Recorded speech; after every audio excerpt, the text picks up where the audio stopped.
మీ నర్సే తాత నీ దండం పెడితే మరి ఇక చిన్నగా మెల్లగా పైన కట్టిడు మరి లోకం మీద ఏం నడుస్తుంది ఏంది ఏం కథ మరి రేవంతం అయ్యే 100 రోజుల పండుగ ఎట్ట చేసుకుంటున్నాడు ఏం కథ ఇక ముచ్చట కథ మాత్రం అంతా ఆడుచుకుందామని ఇక బయలుదేరిన బిడ్డలారా ఇక మరి రాగా పోగా ఇగో యాదాద్రి భువనగిరి జిల్లా రావణపేట మండలం కొత్తగూడెం అమ్మ ఇక కొత్తగూడెం కాడ ఓ తాత అని కూతేసింది ఇక వచ్చిన మరి వీళ్ళ కడుపులలో ఏం ఆంబాయ ఉంది వీళ్ళకి వచ్చిన బాధ ఏంది వాళ్ళ కష్టం ఏంది వాళ్ళ నిష్ఠురం ఏందో అడుగుతా బిడ్డలారా చూస్తూనే ఉంటుంది మన అమ్మ న్యూస్ మేము ఊళ్ళో పోయి బియ్యం తెచ్చుకోవాలంటే మా ఇంటి కాదు. ఎంత దూరం ఉంది ఊరు? దగ్గర 2 కిలోమీటర్ దూరం నడిచిపోవాలి. మా ముసలాయన కష్టమే ఉంది, నా కష్టమే ఉంది. మరి బియ్యం తేవాలంటే ఎత్తుకొని నేను రావాలంటే నేను ఎత్తుకొచ్చే అల్ల లేదు. నేను రావణపేట పోయి వస్తే ఊళ్ళనే దింపుతారు, ఊళ్ళకెళ్ళి నడిచి రావాలి. బస్సు లేదు, ఏది లేదు. ఈ ఊరికి ఎందుకో ఏవో మొత్తం ఆగం చేసినట్టు చేసిండ్రు. ఈ ఊరు ఏంది మొత్తం మమ్మల్ని నాగం చేసినట్టే అయిపోయింది. అందరు కావాలనే అంటున్నాం, కావాలని అంటే మాత్రం ఏదైతుందా ఏదైతే లేదు. ఆటోలు వస్తాయి, అవి వస్తాయి, ఇవి వస్తాయి అని ఓటేసుకుంటుర్రి, సపటిదాకా ఊకుంటుర్రి. ఇప్పుడు ఇవాళ నిన్న ఎన్న నుంచో అంటుండ్రు బియ్యం అయితే ఇచ్చే అల్ల లేదు. ఇక ముసలాయనకు పాదు పడతలేదు. అది పడనోళ్ళు కూడా మరి పడకుంటే మరి ఎటనో అటనో అని అంటలేరు. ముసలాయన ఒక తమ్ము పడాలట, ఆ తమ్ము పడంది ఇయ్యరట. మరి అది ఎట్లా చేయాలి? ముసలోళ్ళు చాలా మంది ఉన్నారు. మన ఆ ముసలోడు మొత్తమే నడుస్తలేడు. నడిసే తాత మన ఊరికి 2-3 కిలోమీటర్ల దూరం నుండి మన ముసలోళ్ళు మనోళ్ళు అందరు రావాల్సి వస్తుంది.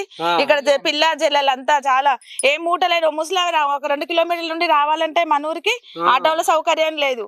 ఏమైనా కొంచెం మన పెద్దలకు విన్నపించవలసిందిగా కోరుతున్నా. ఎటువంటి మా ఊరికి ఆటోలు కంట్రోల్ బియ్యం, మా ఊర్లో కంట్రోల్ బియ్యం కూడా ఊర్లకే వెళ్ళాలి. ఆ పింఛన్కి ఊర్లకే పోవాలి. అందరు ఈ ఊరికే వచ్చి చేయాలని మన పెద్దలకు కొంచెం విన్నపించవలసిందిగా నర్సే తాతను కోరుతున్నాం. మా పల్లెటూరులో ఏం లేదు, మరీ వెనకబడి ఉన్నాము. మా ఊర్లో రోడ్లు ఏమి మనకు అన్ని సౌకర్యం మేము ఒక అడవిలో ఉన్నట్టే ఉన్నాం. అడవి జాతి మనుషుల్లాగానే అయిపోతున్నాము. కొంచెం స్పందించవలసిందిగా మన పెద్దలను కూర్చున్నాను. సరే ఇక చూస్తున్నారు కదా బిడ్డలారా, వీళ్ళ కడుపులలో ఏం అంబాయం ఉందో. 2 కిలోమీటర్ల దూరం పోయి రేషన్ బియ్యం తెచ్చుకోవాలి. అదొక దానికి ఇక్కడ ఒక బస్ సౌకర్యం లేదు.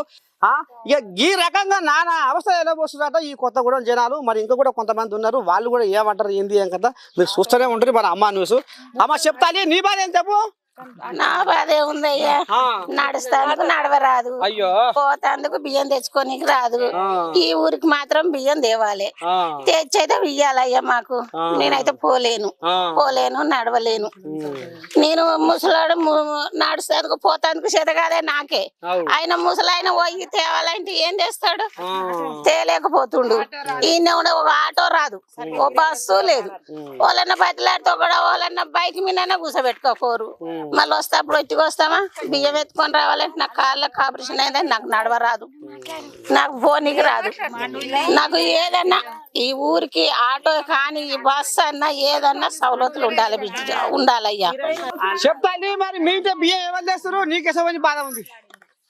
తాత మా ఊర్లే బియ్యం ఇప్పి 2 కిలోమీటర్ల దూరం నుంచి ఎత్తుకోలేక నడవలేక బొక్కలు అరిగి మాకు గావరైతుంది. ఎన్నడన్నా పనివారి రాన్నపేటకు పోతే బస్సు లేక ఆ ఊళ్ళోనే దించుతురు. 2 కిలోమీటర్ల దూరమే 30 రూపాయలు తీసుకొని తాత ఎటు వాడి బస్ సౌకర్యం కంట్రోల్ బియ్యం మన ఊర్లో ఈడ ఇప్పిస్తట్టు, మన గూడాన్ని ఇప్పిస్తట్టు జై తాత అని పుణ్యం అవుతుంది. ఇగో నడవనోళ్ళు చాలా మంది ఉన్నారు, పింఛన్లు రానోళ్ళు చాలా మంది ఉన్నారు. మా ఊర్లో ఇగో కంప చెట్ల కింద వండుక తిన్నట్టే ఉంది సార్. చూడు తాత, చూడు మన ఊరు ఎట్లుందో. ఓ సిస్త్రోళ్ళు ఉన్నాయా, ఓ కంప చెట్లు ఉన్నాయి, ఓ మోరీలు ఉన్నాయా, ఓ కంట్రోల్ బియ్యం ఇస్తుర్రా. మా నూళ్ళే ఓ సాకలోడు ఉండా, మంగళోడు, అన్నిటికీ పొరుగురికే పోవాలి. లక్ష్మాపురం 2 కిలోమీటర్ల దూరం పోవాలి తాత. మేము చెప్తున్నాం మా బాధ మా ఊరు. సరే ఇక మరి బిడ్డలారా చూస్తున్నారు కదా, మేము కంటికి పుట్టాడు ఏడ్చేదే ఉంది, ఏం సకదనం లేదు.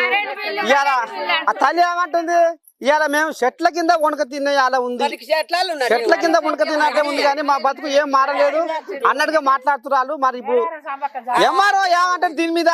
స్థానిక ఎంఆర్ఓ గారు ఏమంటాడు, మరి వీళ్ళకి ఈ కష్టం వచ్చింది, మరి వీళ్ళ బాధ ఈ రకంగా వీళ్ళు గోడెలా పోసుకుంటారు కాబట్టి మరి స్థానిక ఎంఆర్ఓ ఫోన్ చేసి మరి తక్షణమే దీనికి ఏం ఉపాయం చేస్తాడు, ఆయన కూడా ఏం అమ్మాయి చెప్తాడు ఈ సమస్య మీద అనేది మరి ఇప్పుడు ఫోన్ చేస్తే బిడ్డలారా చూస్తూనే ఉండరు అమ్మా న్యూస్. నమస్కారం సార్. బాగున్నా సార్, మీరు బాగురా సార్? ఎంత గందరగోళం ఉన్నారు సార్ ఏం లేదు సార్, ఇప్పుడు మన అదే ఇది మన కొత్తగూడెం ఉంది కదా సార్, మన రావణపేట మండలమే. అయితే ఇక్కడ పాపం ఈ జనాలకు 2 కిలోమీటర్ల దూరం పోయి రేషన్ బియ్యం తెచ్చుకోవాలంటే బాగా ఇబ్బంది పడుతుంది సార్. అయితే ఇప్పుడు నా దగ్గరనే ఒక 60-70 మంది ఉన్నారు. ఇప్పుడు ఇన్నే మీరు లైవ్ లో ఉన్నారు. అయితే కొంచెం ఎంఆర్ఓ గారికి ఫోన్ చేసి ఎట్టు పెట్టి మాకు ఈ సమస్యను కొంచెం మీరు పరిష్కారం చేయాలని అంటారు సార్. చాలా మంది ఉన్నారు ఇప్పుడు. బియ్యం పంపాలి అయితే ఈ రెండు ఇప్పుడు ఎక్కడ కొత్తగూడ నుంచి ఎక్కడి నుంచి తీసుకుంటారు వాళ్ళు? ఈ లక్ష్మాపురం సార్, పాతూరు. సరే, ఇప్పుడు నాకు ఇప్పుడు ఎలక్షన్ కోడ్ వచ్చింది. జూన్ 7 తర్వాత నువ్వు ఒకసారి రా, పట్టిక వివరాలు తీసుకొని వస్తే చూద్దాం, చూసి చేద్దాం. ఖచ్చితంగా మీరు ఈ పుణ్యం కట్టుకోవాలి సార్. మీ ఎందుకంటే మిమ్మల్ని గుర్తు చేస్తారు పొద్దున్న లేస్తే వీళ్ళు ఊరోళ్ళు. Okay sir, thank you.